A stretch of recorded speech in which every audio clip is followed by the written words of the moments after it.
Daf Ain He dans Masechet Ktubot et nous reprenons la dernière ligne du Daf Ain Dalet. Ma'atamad Rabbi Yehuda. Quelle est la raison de Rabbi Yehuda? Rabbi Yehuda, c'était un avis qui disait que par rapport au Nedarim, un homme qui divorçait sa femme à cause de Nedarim, qui avait fait des Kiddushin à condition qu'il n'y ait pas de Nedarim, et qu'il la divorce, on faisait une différence en fonction du vœu de la femme, si c'était un vœu qui était fait en public ou pas. Et on voit qu'ici que Rabbi Yehuda pense que lorsque le vœu est fait en public, on ne peut pas l'annuler, dont on l'apprend. Lorsque les Bnei Israël ont juré au Giv'onim qu'ils ne les tueraient pas en pensant qu'ils n'étaient pas des Kénaanim, eh bien, et qu'ils se sont rendus compte que finalement c'était un serment qui avait été basé sur une tromperie, puisque finalement c'était des Kénaanim, eh bien, ils ne les ont pas tués. Pourquoi? Car ça a été fait en public, c'était les Nissim de la Haïda. Et Kama Rabim, c'est quoi Rabim? Rav Nachman Bar Yitzhak Amar Shlosha, à partir de 3 personnes, devant 3 personnes, c'est un Neder Rabim. Yamim Shnaim, parce que lorsqu'on veut dire un pluriel, on dit Yamim au pluriel. Quand on dit Rabim, c'est plus que le pluriel, donc c'est 3. Et Rabim Shlosha, et Rabbi Yitzhak Amar Asara, Eda Ktibahu, lui dit que non, c'est Asara, parce que dans le pasuk là-bas, on voit que c'est Eda, et Eda c'est 10 personnes, on voit que c'est à partir de 10 personnes que c'est considéré comme étant un vœu public, et donc un vœu qu'on ne peut pas annuler. Et donc c'est pour ça qu'on fait une différence entre un vœu qui est fait en public ou pas, et une marloquette si ce qu'on appelle public, c'est devant 3 personnes ou devant 10 personnes. En tout cas, l'essentiel ici de cette braïta était pour nous rapporter l'avis de Rabbi Meir et de Rabbi Elazar. On avait une contradiction entre deux braïtot, une qui disait qu'un homme qui avait fait des kiddushin, à condition que la femme n'ait pas fait de nedarim, et que après cette femme a fait une atara nedarim chez un chacham, est-ce que ça marche ou est-ce que ça ne marche pas? Est-ce que la atara nedarim marche, enfin elle marche quoi qu'il arrive, et donc rétroactivement il n'y avait pas de nedarim, et donc le mariage fonctionne? Ou non, on avait dit que ça dépendait de est-ce que le mari, il veut que la femme, elle aille voir un chacham. Si on pense que le mari ne veut pas, il a honte que sa femme aille voir un chacham pour faire atar denarim, afara denarim, et bien à ce moment-là, on se rend compte que le mari, non seulement quand il a fait les kiddushin, il voulait pas de neder existant, mais il ne veut pas non plus un neder qui est existant et qui pourrait être annulé à rétroaction, puisqu'il ne veut pas que sa femme aille au beddin. Et d'où on apprend que justement, il y a une marque Rabbi Meir et Rabbi Elazar sur est-ce qu'un homme a honte que sa femme aille au Bedin, on l'apprend de cette braïta. Rabbi Meir Omer, Kol neder shetzarich hakirat chacham lo yachzir. Tout homme qui a divorcé sa femme à cause justement d'un neder qu'elle a fait, mais qui est un neder qui a besoin d'un chacham pour annuler, pas un neder que le mari peut annuler, eh bien, lo yachzir, il ne pourra pas la réépouser. Rabbi Elazar Omer, Rabbi Elazar dit non, lo asrut tsarich elam mipnei she'enot tsarich. Rabbi Elazar pense que dans l'absolu, un vœu qui a besoin d'un chacham, eh bien, dans l'absolu, théoriquement, eh bien, un homme aurait pu réépouser cette femme qu'il a divorcée à cause d'un vœu qui peut être annulé par un chacham. Simplement, on a fait une xéra et c'est pour ça que c'est interdit. Ce qui veut dire qu'à la base, on a une marloquette. Est-ce que, lorsque le neder a besoin d'un chacham, est-ce que foncièrement on a des raisons d'empêcher le bonhomme de la réépouser? Et pourquoi? Comme on a besoin d'un chacham, on va dire tout de suite. Quelle est la marloquette? Rabbi Meir Savar, Adam Rotseh Shekit Bazé Ishto Bevedin. Un homme, selon Rabbi Meir, n'a pas honte que sa femme aille au Bedin. Et donc, un homme qui épouse une femme, sa femme a fait des nedarim finalement.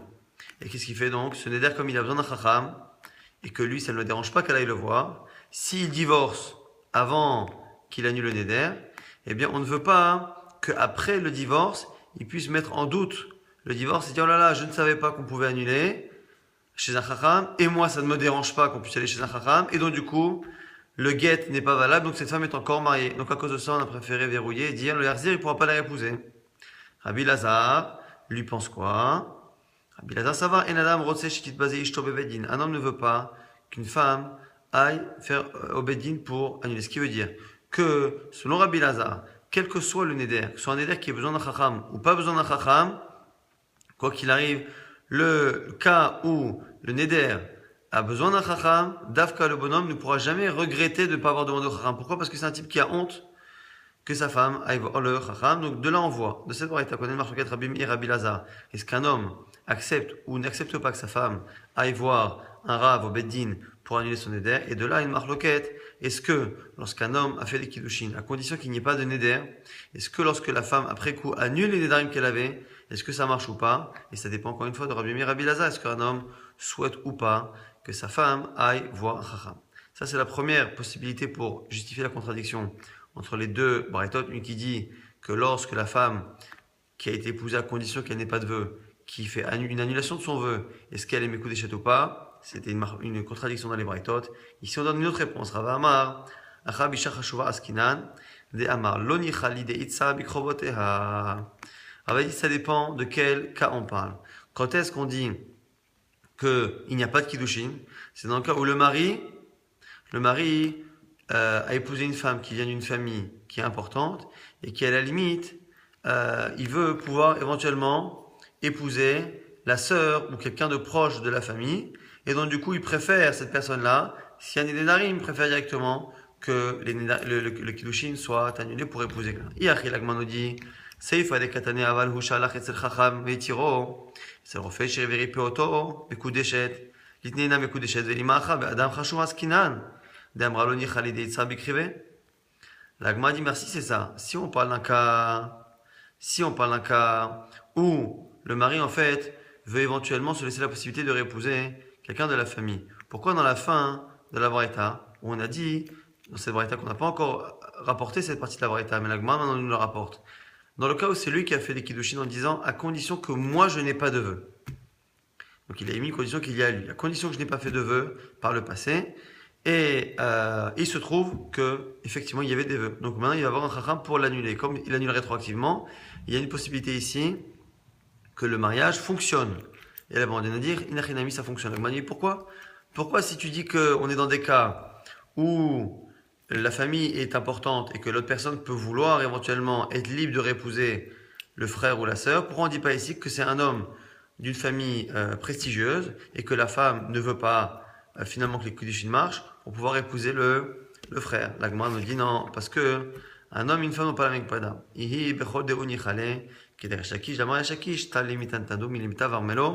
Parce qu'on part du principe que autant un homme ne souhaite pas avoir une femme qui fait des vœux, et donc si elle fait des vœux, même annulés, eh bien, il préfère finalement avoir la sœur ou quelqu'un d'autre.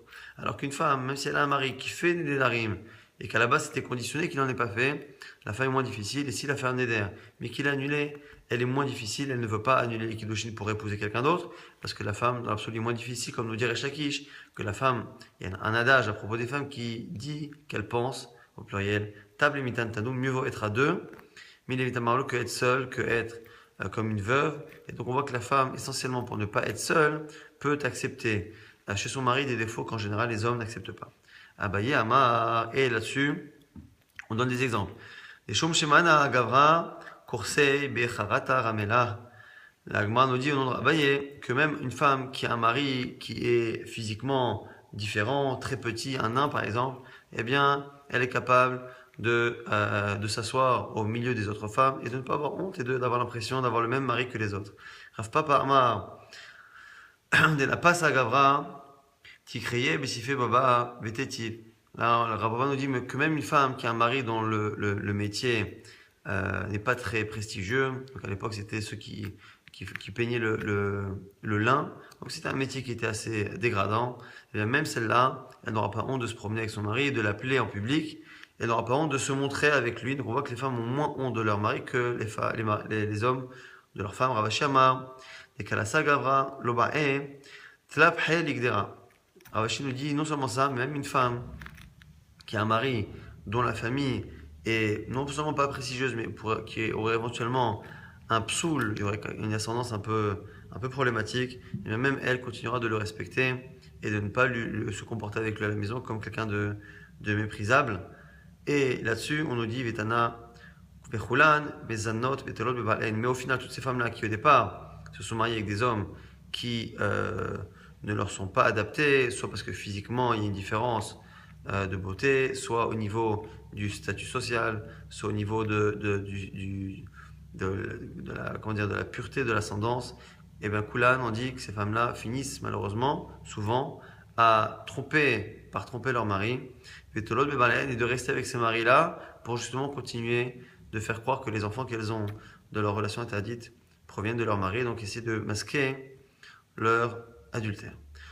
On avait dit dans la Mishnah que Kol, Mumin, Poslim, Bakoanim, Poslim, Benashim, tous les défauts qui ont tendance à rendre un Kohen pasoul à l'Arvoda, eh bien c'est pasoul Banashim. Si le mari avait dit je ne veux pas qu'elle ait de défauts, eh bien quels sont les défauts qui, si on les trouve, peuvent annuler les kiddushin dans ces cas-là, c'est lorsque c'est des défauts qui auraient rendu invalide un Kohen à la avoda. Tana aussi fois et on a rajouté là-dessus Zera, quelqu'un qui transpire tout le temps, une femme qui transpire tout le temps. Et Shuma, donc Shuma on verra dans la suite, c'est Yabelet, c'est une plaie de Yabelet. Verahapé et une mauvaise haleine. La Gemara, donc le fait qu'on a dit aussi fou, on les a rajoutés, machma que ça n'est interdit. Ça ne pose problème que pour un mariage, que pour une femme, mais ça ne pose pas problème pour un Kohen. La Gemara dit Ve'ane bekan elo pasle, quoi, tu es en train de me dire que pour un Kohen c'est pas de problème, pourtant c'est dit. Il y a une Mishnah qui dit Ve'hatnan, azaken va'cholev ha'mezuham, celui Kohen qui est trop vieux, celui qui est malade, ou celui qui est mezuham, qui est sale, et pour l'instant on comprend que la saleté ici c'est quelqu'un qui transpire. Utnan momilu, ben kvorin, ben ovrim, psulim ba'adam. Et on a dit là-dessus que ces défauts-là, qu'ils soient provisoires ou pas, rendent un Kohen invalide pour la avoda. Donc on voit bien que Mezouham, ici celui qui est sale, donc celui qui transpire, il est interdit. Donc pourquoi on dit que c'est quelque chose qui se rajoute en plus pour rendre une femme qui a un défaut, enfin invalide avec un défaut, alors que chez le Kohen non? On voit bien que oui. Rabbi Yossi bar Chami Rav Chanina lo kasha kan bezira overet, kan bezira sheina overet. La Gemara dit ça dépend. Ça dépend. Lorsque l'on a dit que c'est pas un problème chez le Kohen, c'est ce qu'on appelle zera. En vérité, c'est une transpiration qui peut passer. Mais quand est-ce que c'est un problème, même chez le Kohen, c'est lorsqu'on parle ici de transpiration constante, ce qui fait qu'il ne peut pas faire la avoda. Et dans le cas de la femme, comme l'homme est constamment avec la femme, eh bien cette même zera, cette même transpiration qui n'est pas fréquente peut poser un problème. Ravashi donne une autre réponse. Shamar Zia, Mezuham, Karamit, l'agma dit c'est pas pareil. Zia c'est de la transpiration, Mezuham c'est de la saleté. Ce n'est pas pareil. Et donc la saleté c'est interdit pour les Kohanim, mais pas la transpiration, alors que la transpiration est problématique pour la femme. Tam Gabe Kohanim, Efshal le Abre, Beki Yade Hamra, l'agma nous dit, Berahapenami, Efshal Denaket, Pilpela, Pepume, Avid Avoda, Aval Gabe Isha, Lo Efshal.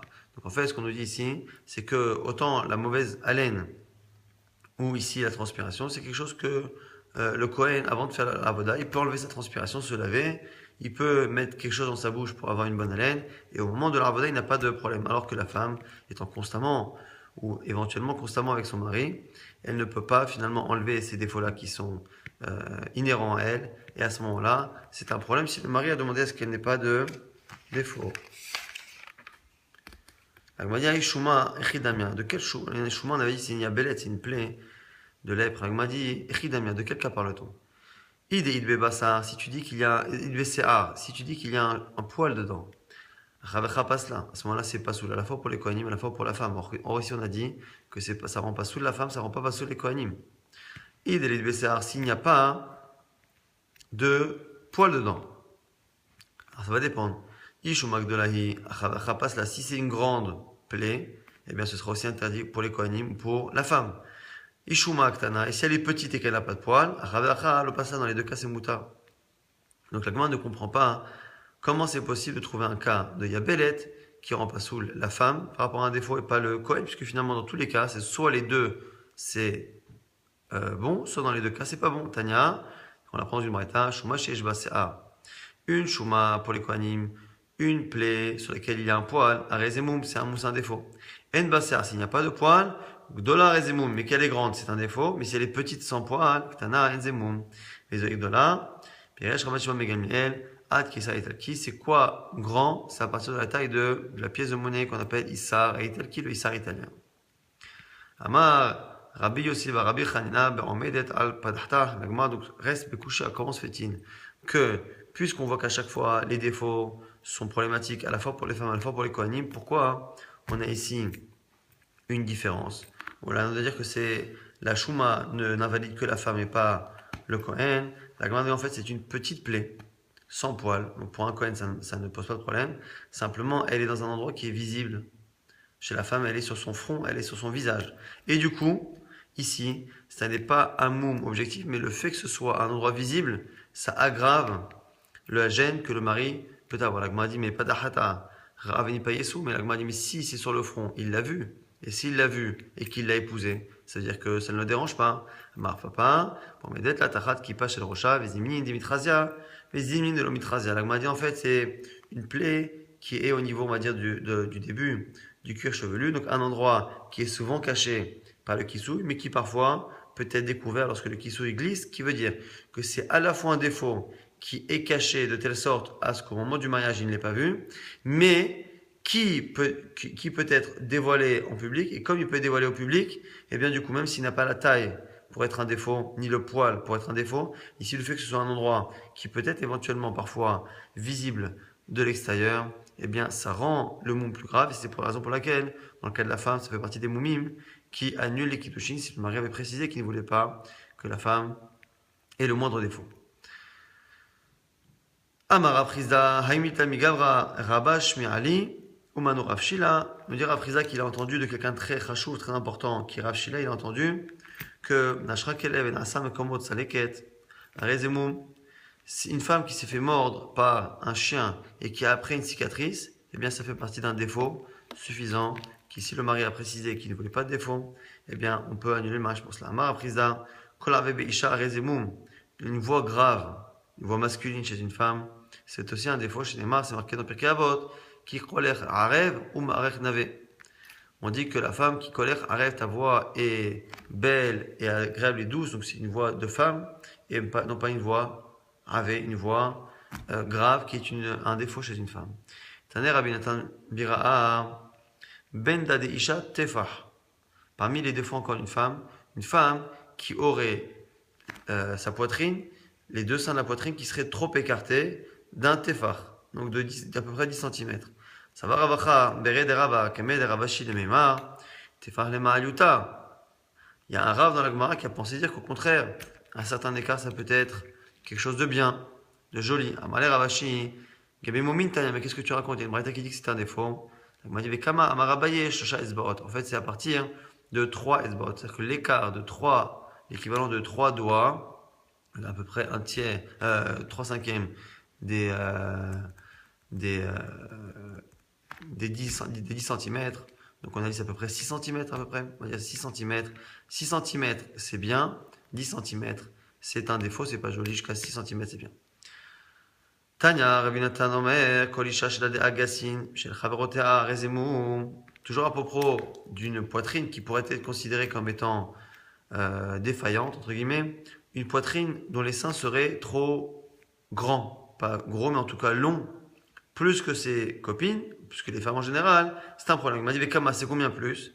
Amara Mishachem Rav, Meyasha Barbere de Rabbi Yoshua ben Levi, Mishmei de Rabbi Yoshua ben Levi, Tefar. Si la poitrine, les seins de la femme sont plus longs de 10 cm que ceux des autres femmes. La Gemara dit, Mika Karigan, est-ce que c'est possible d'avoir une différence de longueur de 10 cm entre une poitrine et une autre? La Gemara nous dit in. Oui. Rabba Bachana a dit, un jour j'ai vu une femme arabe, chez Fshila et Dada la Horea, Benika et Bena, qui avait réussi à même faire passer son sein au-dessus de son épaule pour donner à manger à son petit. Donc peut-être que les femmes à l'époque qui n'avaient pas de soutien au niveau de la poitrine, soutien-gorge, et peut-être qu'elles avaient les seins qui pouvaient avoir tendance à pendre et donc à être plus longs. En tout cas, il peut arriver qu'il y ait ça, et ça c'est considéré comme un défaut. Parce qu'on a cité à un moment donné un Rav Miyasha, par Beret de Rabbi Yoshua ben Levi, qui est assez rare, et bien on en profite pour apporter une autre Agada en son nom. Ultsion, c'est marqué dans Tehillim, Ultsion, Amar, Ish ve'ish yulad ba. Et Oyechonena Ayon, Atsion, sur Tsion on dira Ish yulad ba. Un homme sera né là-bas. Vamar Rabbi Miyasha, par Beret de Rabbi Yoshua ben Levi, le petit-fils de Rabbi Yoshua ben Levi a dit, pourquoi on dit ish deux hommes? Pour dire que celui qui espère arriver en Eretz Israël, eh bien, Yatzion a le même mérite et est considéré comme étant un fils de Tzion. Celui qui naît à Tzion ou celui qui espère le voir toute sa vie sont sur le même plan. Amarabaye, mais il dit attention, Chaminayu, Adif, Ketreminan. Il dit attention, mais les gens d'Eretz Israël, ils valent deux comme nous. Abaye était en Bavel. Et dit les Chacham d'Eretz Israël, ils ont une chorma qui vaut 2 fois la nôtre, puisque on dit que Eretz Israël markima. Amarava Rava lui répond que Vechad Minan, qui s'est dit Adif, qui est très Minan. Il dit, mais attention, par contre, c'est vrai qu'eux valent 2 fois plus que nous. Mais quand un de chez nous va là-bas, eh bien lui, après, il en vaut 2, il en vaut deux comme les Israéliens. Pourquoi? Des Arabi Amia, ce qu'on voit Rabbi Amia, qui est parti de Bavel à Israël. Lorsqu'il était ici Rabbi Amia, il ne comprenait pas tout ce que disait Chachamim. Qui salik le Atam, Karelan, Bavla et Tipshae. Lorsqu'il est parti en Israël, il a fini par nous appeler les Babyloniens idiots, alors que même les Israéliens ne le faisaient pas. De là, on voit que ce Rabbi Amia qui est parti de Bavel et qui est parti en Israël a acquis une sagesse, une chorma qui est même supérieure à celle des Israéliens de naissance. Donc on voit ici, c'est à peu près l'idée de dire qu'en Israël, il y a moins de Yetzirah. Donc quand il y a moins de Yetzirah et plus de chorma, eh bien, on acquiert de la chorma plus facilement. Mais d'un côté, celui qui a vécu en Chos-Laretz et qui a appris justement à travailler ses midot et à se renforcer malgré l'aide qui lui manque, l'aide d'Eretz Israël, eh bien c'est la raison pour laquelle une fois qu'il est en Eretz Israël, il est plus entraîné à faire des efforts. Une fois qu'il a cet effort, cet entraînement qu'il a, plus la chorma et le manque de Sarah qui est en Eretz Israël, il finit par doubler tout le monde. Non seulement ceux qu'il a quittés en Bavel, en Chos-Laretz, mais aussi ceux qui sont en Eretz Israël et qui n'ont pas été habitués à s'entraîner autant, à étudier, à comprendre et à mettre de côté la Sarah. Nouvelle Mishnah. Ayuba Moumin ve'oda bevet Abia. Une femme qui s'est mariée. Vous savez très bien que lorsqu'il se mariait, la femme restait pendant 1 an chez son père avant la choupa, la vie commune. Et donc, si on se retrouve que pendant cette année, donc les kiddushin ont eu lieu, et dans le cours de l'année, on se rend compte qu'elle a un défaut. Donc il a fait les kiddushin avec un défaut, avec un tnaï, et on trouve un défaut. Alors, qui maintenant, le mari, lui, veut dire que en fait, ce défaut-là était là depuis toujours. Et donc, du coup, il y a Mekartaot, il va annuler les Kiddushin. Et le père dit que non, ça arrivait pendant ce temps. Ha'at saïch la viraya, chez Mishinit Arsa, Hayuba Moumin alalo. Venistarfa Sadeo. C'est au père de prouver que ce défaut-là est arrivé après les Kiddushin. Puisque la fille est encore chez le père, même si les Kiddushin ont eu lieu, c'est à lui de prouver que le défaut vient d'arriver. Sinon, on pense que le défaut était là depuis toujours. Et à ce moment-là, on peut annuler les Kiddushin. Yechnesa alek baal. Si par contre la choupa est passée. Donc, non seulement les kiddushin, mais la choupa, elle est maintenant chez le mari. C'est le mari qui doit apporter la preuve. Ba'al tzarich la viraya, she'at shelonit arsa, ayuba mumin, et ça lui prouvait que les défauts sont arrivés avant même les kiddushin. Il y a un micro mekartaot et que du coup le mariage s'est fait par ailleurs, dirait Rabbi Meir, Chachamim omrim, Bamedvarim amorim, Chachamim dit attention, mais momi sheba seter, tout ça c'est dans les défauts qui sont cachés avant, mais momi sheba galo, mais les défauts qui sont visibles. Et il ne peut rien dire parce qu'il aurait dû les voir. Mais et si il y a un établissement de bain dans la ville où les gens à l'époque allaient comme une sorte de hammam où les gens allaient tous ensemble, eh bien, même si elle a des défauts cachés, il ne peut pas argumenter parce que l'habitude, lorsqu'il y avait un hammam, c'était d'envoyer la famille juste avant justement les kiddushin pour que la famille puisse voir, les femmes de sa famille puissent vérifier que cette femme-là n'avait pas de défaut, s'il voulait une femme qui n'avait pas de défaut. En tout cas, hein, on a vu que lorsque on se rend compte du défaut de la femme lorsqu'elle habite encore chez son père, pendant les 1 an entre les kiddushin et les nisoïn, on voit que c'est au père de prouver. Une fois que la fille est passée chez le mari, c'est au mari de prouver qu'il a raison. L'agma maintenant va déduire, faire un diuk du début, un diuk de la fin, et quelle est la contradiction. Le début de la Mishnah, on a dit encore une fois que lorsqu'elle est chez le père, c'est au père d'apporter une preuve que le défaut est nouveau, qu'il arrivait après les kiddushin, et que donc c'est au mari d'assumer cet événement qui s'est déroulé lorsque la fille était déjà sous la tutelle de son mari. De là, on voit que si le père n'apporte pas de preuve, c'est le mari qui est cru, et non pas la fille, ni le père, de dire non, non, ce défaut-là vient d'arriver. Mané, c'est qui ça? C'est Rabbi Yoshua ben Levi. D'Amar, l'homme est piano on avait vu dans le premier Pérec, au début du second Pérec de la Masechet Ktuvot, on avait vu qu'on avait des marlokot entre Rabbi Yoshua et Rabban Gamliel sur des femmes qui arrivaient avec un défaut, qui était souvent lié à une relation, et le soir du mariage, l'homme se rend compte que la femme n'est pas Betula à une relation, et la femme argumente. Et un des cas qu'on avait vu, c'est une femme qui arrive le soir de la choupa, le mari se rend compte qu'elle n'est pas Betula, et elle argumente qu'en fait, elle n'a jamais menti, que réellement, au moment où ils se sont mariés, elle n'a pas eu de relation, simplement elle a subi une relation non consentie pendant l'année qui la sépare des kiddushin de la choupa. Et à ce moment-là, la question se pose, est-ce qu'on la croit, est-ce qu'on ne la croit pas? Et Rabbi Yoshua pensait que l'omi piano chaim, on ne la croit pas, c'est à elle de prouver cela. Et ici, on se retrouve dans un cas similaire. La femme arrive le soir de la choupa avec un défaut, et elle et son père veulent prouver que ce défaut-là est arrivé pendant l'année qu'elle séparé les kiddushin de la choupa, et donc que ce défaut-là est arrivé à un moment où la femme était déjà dans le domaine du mari et qu'il n'y a pas eu de mensonge au moment des kiddushin. Donc on voit ici que la Mishnah, c'est Rabbi Yoshua, non pas Rabban Gamliel. Elle m'a dit maintenant la fin de la Mishnah pose problème. Pourquoi? Ema, c'est regarde la fin. Nir Nesalech Shutaba dans le cas où on se rend compte du défaut une fois qu'elle habite déjà chez le mari. Ah bah, Al la Viraya, c'est ton mari d'apporter une preuve que le défaut existe depuis le début. Tama de Maïta Bal Raya. Alors Maïta Bal Raya, à mes mains de l'envoi que sinon, s'il n'apporte pas de preuve, qui est cru? C'est le père et la fille. Atan Rabban Gamliel d'Amar Nehemenet, de l'envoi que si on croit à la fille, c'est qu'on pense comme Rabban Gamliel qu'elle est Nehemenet. Comment la Mishnah peut commencer par parler au nom de Rabbi Yoshua et terminer par Rabban Gamliel et Rabbi Lazar ne se dégonfle pas et dit Rabbi Lazar Tavra. Contradiction. Effectivement, il y a une contradiction. Au Misheshanazo, Loshanazo, et le début de la Mishnah est enseigné par un Tana et la suite par un autre Tana. Ça, c'est la réponse de Rabbi Lazar. À ce propos, la Gemara maintenant va essayer de apporter une précision par rapport à la vie de Rabbi Yoshua. Rabbi Yoshua pense que de manière générale que Enan et Menet, que la femme on ne la croit pas. Et là-dessus, Amarava, Loteima, Rabbi Yoshua, Loazil, Batar, Hazaka, Degoufa, Klal. Ne crois pas parce que dans le cas là-bas, par exemple, de la femme, on avait dit, la femme, elle veut prouver que le défaut est arrivé maintenant. Elle veut prouver que la relation non consentie est arrivée maintenant. Et non pas depuis toujours. Et donc, sur quoi elle se base, elle?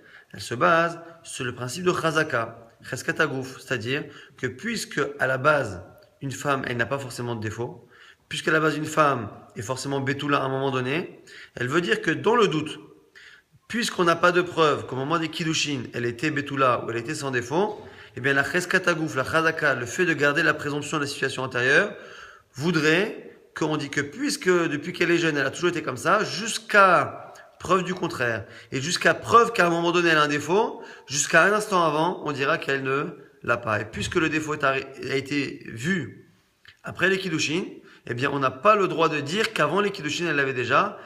On devrait suivre Cheskatagouf. Mais on voit que Rabbi Yoshua dit non, Enan et Menet, on ne la croit pas, ni ici, ni dans le cas là-bas de la relation et des Betoulim. Et donc, là, si on dit attention, quand il ne suit pas la Cheskatagouf, qui ne va pas selon la situation antérieure du corps, c'est dans un cas particulier. Ne crois pas qu'il le dit ça, clal, tout le temps. Et là, Kilo Azil Rabbi Yoshua, Batar Chazaka de Goufa, Radika Chazaka de Mamona. Quand est-ce qu'il dit ça? C'est quand il y a en face une Cheskat à Mamon. Une autre Chazaka, c'est qu'on laisse l'argent là où il est. Ici, pour les Kiddushin, ou ici chez nous, pour la Ktuba, eh bien, le mari doit donner l'argent pour la Ktuba. Pour donner l'argent pour la Ktuba, pour qu'il donne l'argent, donc, il faut qu'elle prouve que le défaut n'existait pas. Alors, effectivement, nous dit la Gemara, pourquoi ici, Rabbi Yoshua ne veut pas dire que dans le doute, on imagine que jusqu'au dernier moment, elle n'a pas eu ce défaut, c'est parce que de l'autre côté, si je dis un truc pareil, je serais obligé de faire sortir l'argent de là où il est. Or, l'argent pour l'instant, il est chez le mari. Dans le doute, je le laisse là-bas. C'est lorsqu'il y a Cheskat Mamon, le fait qu'il y ait un argent à sortir d'une poche pour la donner à celle de quelqu'un d'autre, c'est à ce moment-là que je n'accepte pas de suivre la Chazaka, mais de manière générale, on le fait. Et la de l'Ika, Chazaka de Mamona, lorsqu'en face il n'y a pas de Chazkat Mamon, Azil Rabbi Yoshua Batar Chazaka de Goufa, ça ne le dérange pas dans l'absolu de tenir compte de la Chazaka, donc de la situation antérieure du corps. D'où l'on sait, Ditnan, c'est une Mishnah qui nous dit quoi? Im Baheret, Kodem la Se'ar Lavan, Tamé. Im Se'ar Lavan, Kodem la Baheret, Tahor. Baheret, donc c'est cette marot, c'est cette tache-là de lèpre, plus ou moins. Et on voit que si la Baheret, c'est ce blanc-là de la tache, eh bien, il est avant le poil, eh bien, c'est tamé.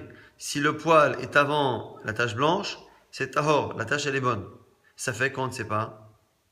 Tamé, Rabbi Yoshua Omer, keha. Premier avis qui dit que c'est pas bon.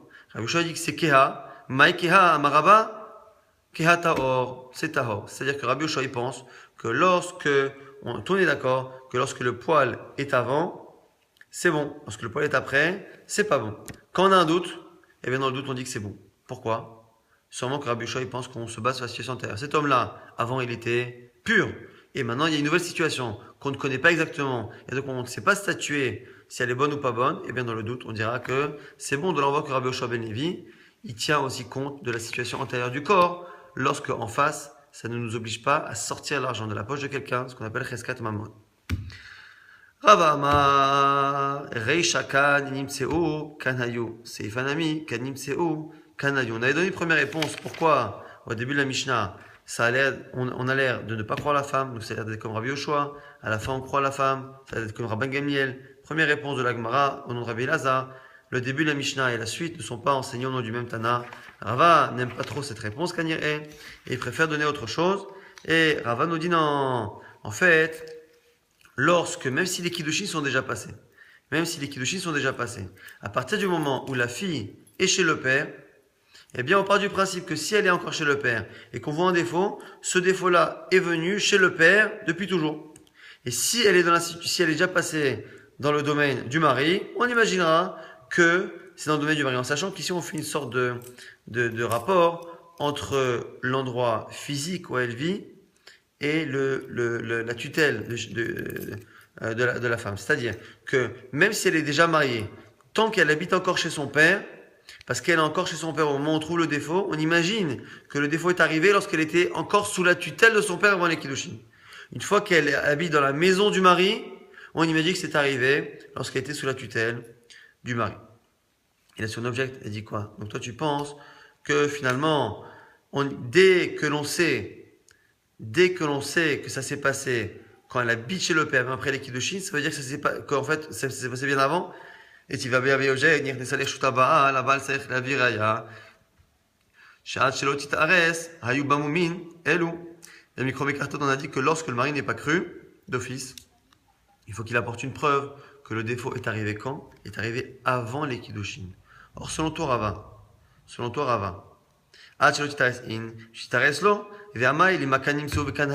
pourquoi, selon toi, on n'a pas dit qu'en fait, le mari, une fois que la femme arrive chez lui et qu'il se rend compte qu'elle a un défaut, il lui suffit de prouver que ce défaut existait quand elle habitait chez son père, même après les Kiddushin, et selon toi, dès que l'on sait que ça s'est passé, que le défaut existait quand elle était chez son père, c'est forcément qu'il existait avant. Donc là, Abaye objecte sur la logique de Rava. Amalé lui répond, Mishenit Arsa, Mishum de Ikalemema, Chaska en Adam, Shote, Bekos Elaimken Botko, Ve'ai Ra'a Venipayes.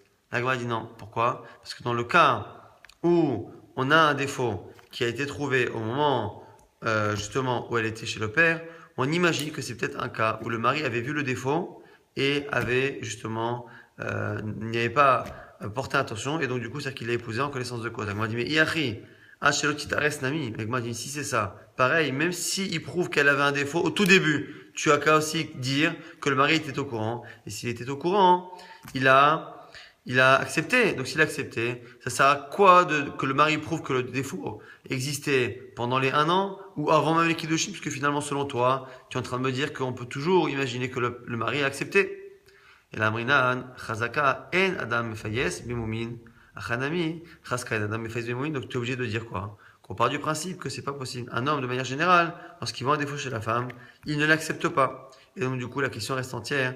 Pourquoi, selon toi, Rava, qui dit que dès qu'on apprend le défaut, quand elle habite chez le père, même après les Kiddushin, on sait qu'ils ont été passés avant, pourquoi, lorsque le mari doit prouver, il doit prouver que le défaut existait avant les Kiddushin, et pourquoi ça ne suffit pas de prouver que le défaut était existant quand elle était chez le père? Et là, Mishnit Arsa Mishum Deika Tre Chazaka. C'est parce qu'en fait, lorsqu'elle a été mariée, eh bien, il y a 2 Chazakot. Ha'amed agouv al cheskato, vechazakan adam shote, bekos elaim ken, botko, ve'aira'a venipayezhu. On a 2 chazakot. Si le mari prouve que la femme avait le défaut au moment où elle était déjà mariée entre les Kiddushin et les Nisuin, eh bien on a 2 chazakot.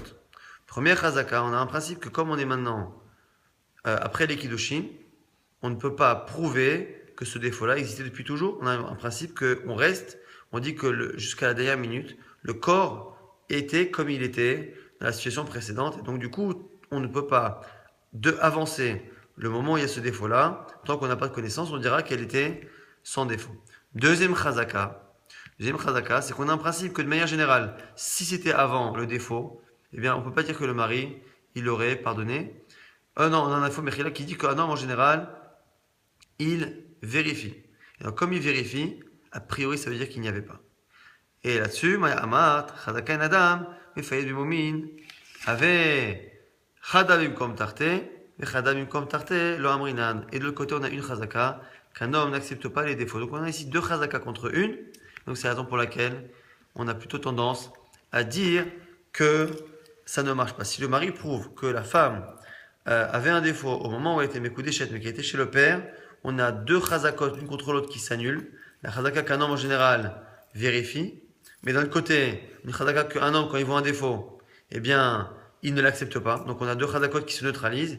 Il reste de l'autre côté une chazaka, cheskatagouf, que de manière générale, on ne se permet pas de dire que la situation nouvelle existe depuis toujours. On préfère dire que jusqu'à la dernière seconde, la situation antérieure était valable. Et par contre, dans le cas Achelotit Ares, lorsqu'il prouve qu'avant les Kiddushin, eh bien, il y avait un défaut, on a combien de chazakot? Ahmed Agouf al cheskato loikalemema. Il n'y a plus de cheskatagouf, puisqu'on voit qu'avant les Kiddushin, il y avait quelque chose. Maïka, chazaka en adam shote bekos, elaim ken botko, veira in payesu, adraba, chazaka en adam fayez bimumin, Ahmed mamon al cheskato. Ici, on a deux chazakot qui se contredisent. Une chazaka qu'un homme en général il vérifie. D'un côté, une chazaka que lorsqu'il vérifie, qu'il voit, il n'accepte pas. Donc on ne sait pas, on a deux chazakot qui se neutralisent, on les fait sauter. Qu'est-ce qu'il nous reste? Il nous reste un principe. Comme on ne sait pas, eh bien l'argent étant chez le mari de la Ktuba, on ne le sort pas. Amen maman d'acheskato, c'est la raison pour laquelle dans le cas où il prouve que le défaut était existant avant les Kiddushin, c'est lui qui gagne. S'il prouve qu'il y avait un défaut après les Kiddushin, quand il était chez le père, ça ne marche pas. Même si, lorsque pendant cette période on voit le défaut, eh bien, c'est au père de rapporter la raya. Demain, si Dieu va avant d'avancer, on résumera un peu tout ce qu'on a dit.